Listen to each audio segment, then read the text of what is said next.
Cidade. Entrevista. Foi empossado esta semana o novo superintendente da Superintendência de Desenvolvimento do Nordeste, a SUDENE. O cargo é ocupado agora por Francisco Ferreira Alexandre, que se tornou o sucessor de Danilo Cabral. E para falar sobre os novos projetos, a gente conversa agora por telefone com o novo superintendente da SUDENE, o Francisco Ferreira Alexandre. Superintendente, bom dia, seja bem-vindo à Cidade FM. O senhor vai conversar agora com mais de 80 municípios da nossa área de cobertura e também com o mundo por causa da internet. Bom dia.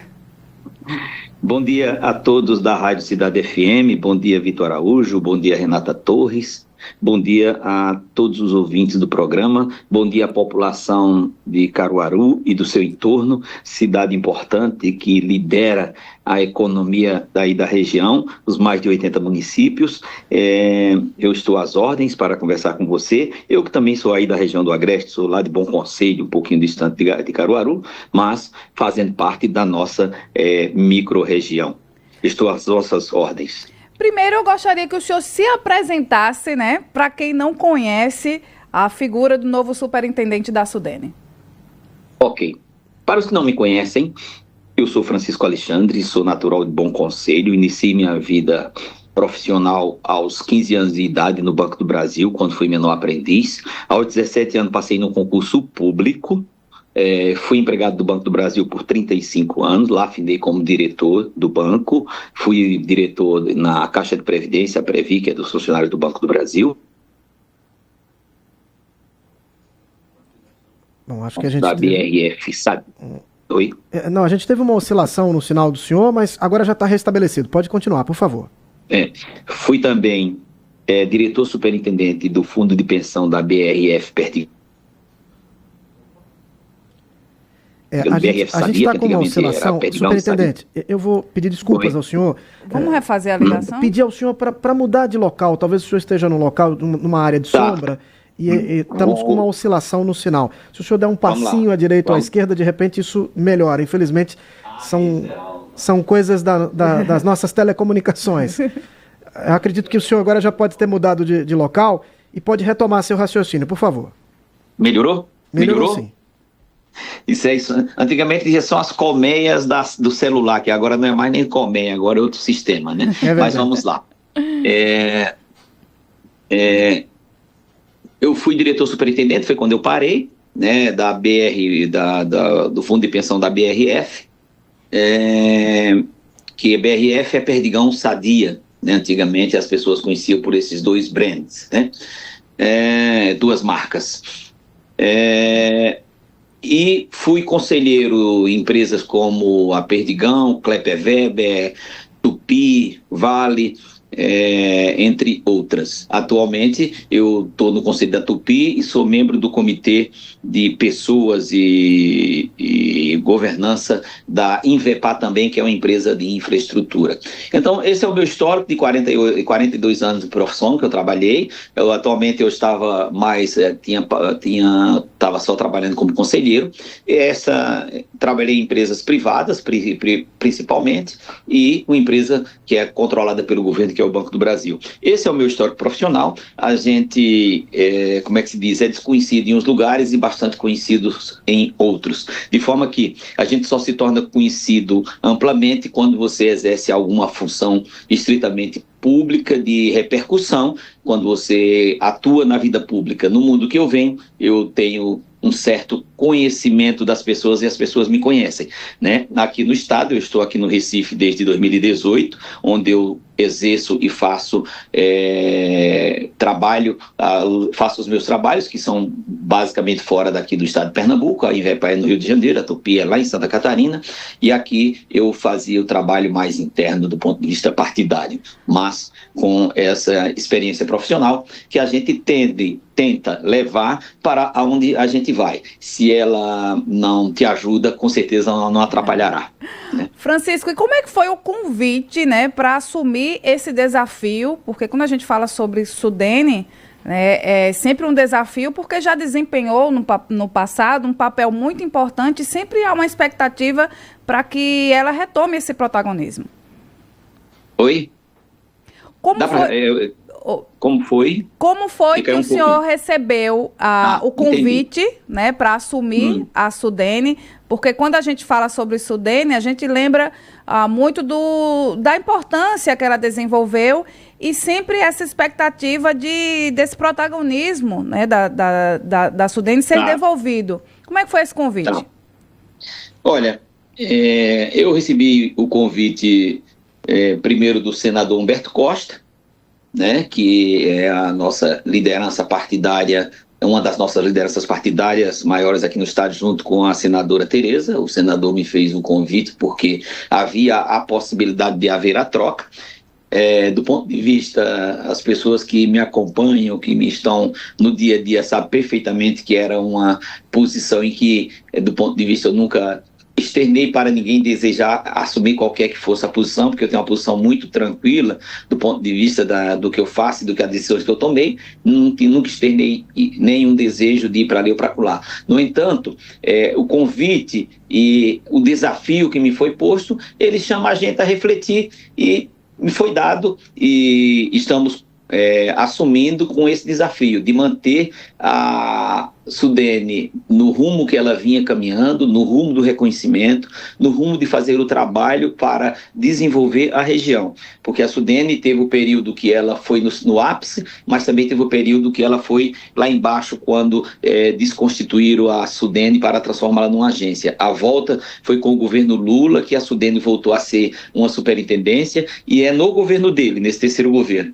que a superintendência volta a ter um protagonismo bem maior, volta a ser uma entidade que a sociedade reconhece. E esse é o meu desafio, é o nosso desafio de quem assume a superintendência e de quem trabalha lá nesse período. E para isso eu vou me dedicar. Senhor Francisco, eu faço duas perguntas em uma aqui para o senhor. O senhor falou sobre vida partidária. Se eu entendi bem, o senhor é filiado ao Partido dos Trabalhadores. Eu gostaria que o senhor nos falasse aqui sobre essa vivência partidária, quantos anos, se o senhor já disputou cargo eletivo. E uma outra questão é saber do senhor como fica agora essas atribuições do senhor na iniciativa privada. Se elas ficam concomitantes ao exercício do cargo como superintendente da SUDENE, ou se o senhor entende que elas são conflitantes e assim, então, o senhor vai abandonar essas atividades na iniciativa privada? Tá. Basicamente, do ponto de vista, você olha, eu nunca tive cargo público estrito sensu, ou seja, cargo como SUDENE, como secretaria, como estrutura de governo. Eu sempre trabalhei em estrutura como o Banco do Brasil, que é concurso, fui diretor de administração da Previ, que é uma escolha dos associados, e fui presidente de um fundo de pensão que é totalmente privado, além dos cargos de conselhos, que são estruturas privadas. O cargo público que assume estrito sensu público, é o primeiro que assume estrito sensu público, é a SUDENE, com a experiência de ter trabalhado em empresa que é empresa de governo de estado, que lida com questões de empresas que lidam no dia a dia com o estado. Essa é a experiência profissional. Do ponto de vista de dizer que eu nunca disputei cargo público, eu estaria errado, porque eu sou suplente de senador da senadora Tereza Leitão. Ela disputou a eleição, eu sou o segundo suplente da senadora Tereza Leitão. Logo, eu não posso dizer, não, nunca disputei. É verdade, já disputei, mas como segundo suplente, não como o candidato a ser ungido, se eleito. Com relação a conselho, isso nós temos uma comissão de ética pública do governo federal, já estou fazendo as consultas, eu não tenho dúvida da minha parte, eu não tenho dúvida que não há conflito, porque são empresas que você participa de uma reunião mensal, você discute o tema durante 1, 2, 3 horas, e elas não se conflitam com a função de superintendente. No entanto, se a comissão de ética pública disser que há conflito, isso é simples, assina o bilhete azul e pede para sair. Isso eu não tenho dúvida do que farei, se o encaminhamento da Comissão de Ética Pública seguir no sentido de dizer, olha, não pode continuar como conselheiro. Isso eu estou totalmente tranquilo com relação a isso. Só para entender, o senhor sairia dos conselhos e não da Sudene. Oh, claro. Ia cometer aqui o maior gafe agora, ia falar a expressão em outra língua, né? Claro, entendeu? Sem problema nenhum. A decisão é de fazer o trabalho da Sudene. A decisão é de executar a estratégia do governo para o desenvolvimento regional. Logo, se necessário, sairei dos conselhos. E como o senhor tem observado o trabalho da Sudene, né, a partir desse momento que o presidente Lula voltou ao governo federal, se o senhor já vinha acompanhando e o que é que o senhor pretende fazer, né, para que, de fato, ela retome esse protagonismo? Se eu disser para você que vinha acompanhando o trabalho para e passo, eu cometeria uma heresia de dizer o cara está acompanhando porque está de olho, né? Eu não vinha acompanhando a partir do momento que fui convidado, aí sim, no dia que fui convidado, passei a fazer uma imersão para entender a superintendência, para entender mais a fundo o que ela faz, porque todos nós aqui do Nordeste sabemos minimamente o que é a Sudene. Eu tenho 62 anos, eu sou do tempo que eu via o superintendente da Sudene foi convidado para a reunião de ministros. Para quem é mais velho, acompanha isso, sabe disso. E a importância que se tem e o trabalho que se tem é de fazer a ela ter este protagonismo, né? Então, o trabalho que eu vejo desde quando o governo Lula voltou é de fortalecimento, de soerguimento e também um trabalho que foi feito, é preciso que se diga, com muito cuidado pelo meu antecessor, o Danilo Cabral. Ele fez um excelente trabalho, ele colocou novamente a entidade no foco e o meu desafio como superintendente é manter esse trabalho, fazer com que as ações, os estudos, os projetos, as parcerias continuem acontecendo. Esse é o meu desafio. Esse é o desafio de todos que estão lá, porque nós temos um corpo funcional que, posso dizer com tranquilidade já, que são pessoas dedicadas, pessoas que têm valores e pessoas que pensam a região e pensam o Nordeste, né? Isso é o que eu vejo nesses primeiros dias. Senhor Francisco, o senhor poderia nos falar um pouco sobre o processo de transição, se o ex-superintendente Danilo Cabral tem atuado, tem se aproximado do senhor para fazer essa passagem de cargo com informações? Ele esteve presente, inclusive, na sua posse, não é isso? Sim, a transição foi feita de forma natural, né? Estive com ele, conversei com ele, procurei saber quais são os principais projetos, quais são os desafios, as preocupações, né? Foi muito tranquilo, sem nenhum problema, conversamos das perspectivas. Uma vez que você assume, cabe a gente que assume a tocar o barco, e é isso que estou fazendo. Bom, eu queria também perguntar para o senhor qual é a sensação que o senhor tem dentro da própria superintendência do processo de saída. Foi um processo de saída traumático do ex-superintendente Danilo Cabral, com muitas entidades e forças políticas com um pedido de permanência dele. Qual é a sensação do senhor? Como é que o senhor assume esse cargo diante dessa saída traumática do seu antecessor? Bom, para dizer traumático, é uma expressão vossa. Eu diria que o processo de saída foi um processo do ponto de vista natural. O governo federal tomou a decisão. A mim não cabe, do ponto de vista, fazer a avaliação se foi de um jeito ou foi de outro, se teve isso. Apoio foram importantes, porque a pessoa vinha fazendo um trabalho e teve os apoios, as entidades que se uniram para apoiar a continuidade, mas há uma discussão que é do ponto de vista do governo federal que tomou a decisão. A mim não foi dito porque tomou a decisão, fui convidado a preencher o cargo e fui, ao ser convidado, estive no Palácio conversando com o ministro da Casa Civil. Me foi dada a missão do que é importante fazer, que é a agenda estratégica do governo, e a isso fiquei adstrito a isso, porque não me caberia querer saber qual que foi a razão, porque saiu, porque não saiu, né? Essa é uma discussão que, basicamente, te diria, né, não é da minha competência fazer esse debate. O fato é que o governo tomou uma decisão, a transição foi tranquila, porque se tivesse tido, como você disse, algum trauma, não teria sido tranquilo, foi tranquilo, né? Foi tudo conversado com o maior respeito possível, com o reconhecimento do trabalho, com o reconhecimento do que foi feito e com a continuidade do trabalho. A continuidade do trabalho é uma assertiva que a gente diz como dizendo, como reafirmando, olha, está tudo no caminho que a gente tem que trilhar. Há mudanças, um aqui, outro acolá, isso se fará, mas se a gente avaliar que é necessário, é preciso que primeiro você olhe o que está sendo feito, avalie tudo que foi implementado, quais as medidas que foram feitas e o que é que você pode fazer, que aí você tem que levar também para o plano estratégico, discutindo também a partir do seu plano anual de ação. Estamos conversando com Francisco Ferreira Alexandre, que é o novo superintendente da SUDENE. A gente aqui em Caruaru, superintendente, a gente ficou muito feliz aqui empolgado com a informação de que a SUDENE, né, firmou uma parceria com a Universidade Federal de Pernambuco para a realização de um estudo de viabilidade para a retomada de uma linha férrea de passageiros e também transporte de carga de Recife para Caruaru, Caruaru-Recife. E quando a gente recebeu a informação da saída do Danilo Cabral, foi pouco tempo depois, acho que uns 10 dias depois do anúncio desse estudo, aí a empolgação disse, mas rapaz, a gente nem se empolgou e o negócio parece que não vai acontecer. E aí a gente recebeu a informação, quando o senhor assumiu, que pretende tocar esse projeto. Está por dentro desse projeto? O que é que o senhor pode adiantar para a gente? É possível? Porque se fala sempre em muitos custos, desapropriações, a segurança. Como é que o senhor enxerga esse projeto?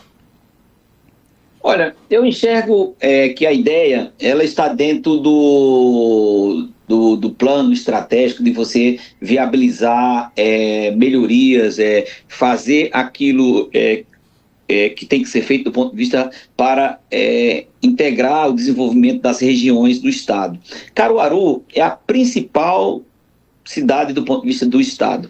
É verdade que Petrolina, há poucos dias, diz que está maior que Caruaru economicamente. Mas se a gente olhar em população, não há como não dizer que Caruaru faz uma pequena conurbação aí na região, até já juntando cidades ali próximas, que não tenho dúvida que nós devemos ter aí em torno de mais de 1 milhão de pessoas junto. Posso estar errado, né, nesse tamanho, né, porque Caruaru tem 400 mil pessoas, só a cidade. Né, só a cidade de Caruaru. Quando você junta as 70 cidades que estão no entorno, que ouvem vocês, a gente já pode dizer que possivelmente nós temos aí uma população bem maior que essa. Vou me inteirar do tamanho das populações para não cometer em outra fala um erro maior do que o que eu possa estar cometendo nesse momento. Agora, o eixo de ferroviário que está sendo pensado, que a gente está fazendo os estudos iniciais, foi pedido para fazer as análises iniciais numa parceria com a Universidade Federal de Pernambuco. Ele está dentro de uma linha, de um estudo que o governo federal também fez, que é fazer ligações entre Salvador, Feira de Santana, Sobral e Fortaleza. Então, Caruaru fica mais ou menos na mesma distância, 130 quilômetros.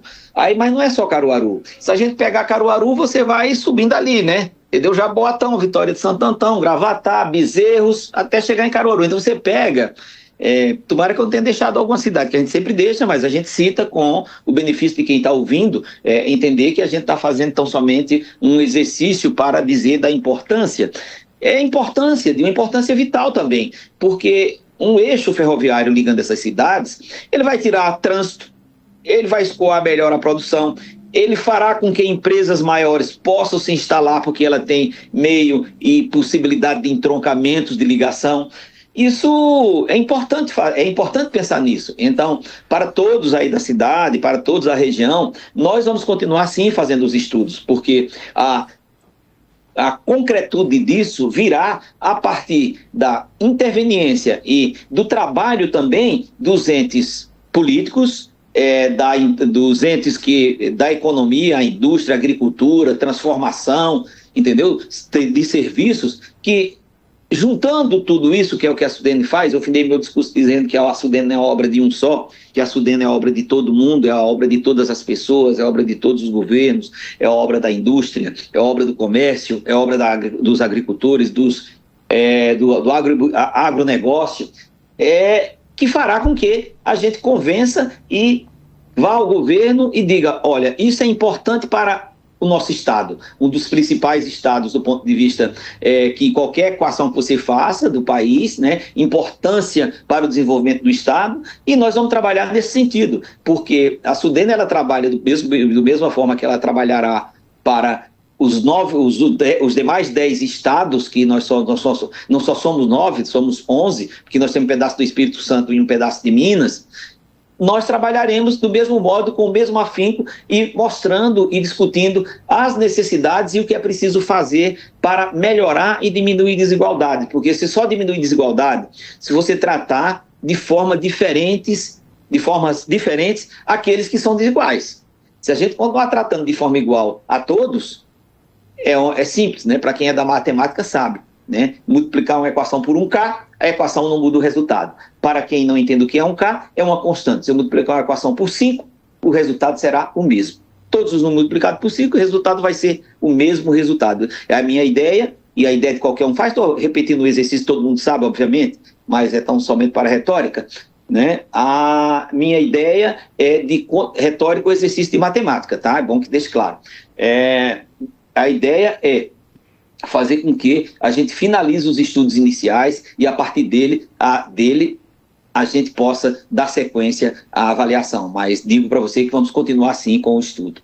Pela experiência do senhor, inclusive dentro de instituição financeira, o senhor imagina ou estima qual seria o aporte necessário para uma obra como essa? E seria possível um financiamento público ou o senhor imagina que seria uma obra concedida à iniciativa privada? Olha, nós somos tão cedo para pensar nisso, né, porque você não tem as estimativas, os estudos são iniciais. Primeiro é preciso você ter os estudos do ponto de vista do que é por onde a estrada vai passar, quais os trechos você precisa olhar, o que você tem, o que você não tem. E te falo, essa não é obra para o pessoal de finanças, não. É uma obra primeiro para engenharia. Né? A engenharia primeiro, né, dirá, eu sou engenheiro civil, mas não é o meu não é o meu dia a dia, mas é uma obra primeiro para a primeira coisa você ter o estudo, a análise preliminar, e a área de engenharia dirá para você quais são os custos que você terá. A partir disso aí você discutirá qual será a forma, como será, as possibilidades, porque uma vez que você tenha estudos que te mostrem viabilidades, você cabe, primeiro, a área de engenharia dizer o custo, aí sim, aí entra o que eu conheço um pouco mais, né? Finanças, que são o que a gente chama de fundos ou funding, né? Aí discutir quais são as possibilidades para financiamento. Aí pode ser as diversas que você falou, não tenho nada projetado, de forma que se falasse qualquer coisa agora, estaria exorbitando ou falando uma coisa que está fora do diapasão. Senhor Francisco Ferreira Alexandre, superintendente da Sudene, conversou conosco aqui no Cidade Entrevista. Senhor Francisco, muito obrigado, desejamos sucesso ao senhor na missão à frente da Sudene e, claro, estamos aqui abertos a novas conversas, sempre que a superintendência tiver planos estratégicos a serem apresentados à sociedade. Muito obrigado. Obrigado, um abraço a todos, felicidades. 8h57. O Manhã Cidade desta quarta-feira vai ficando por aqui.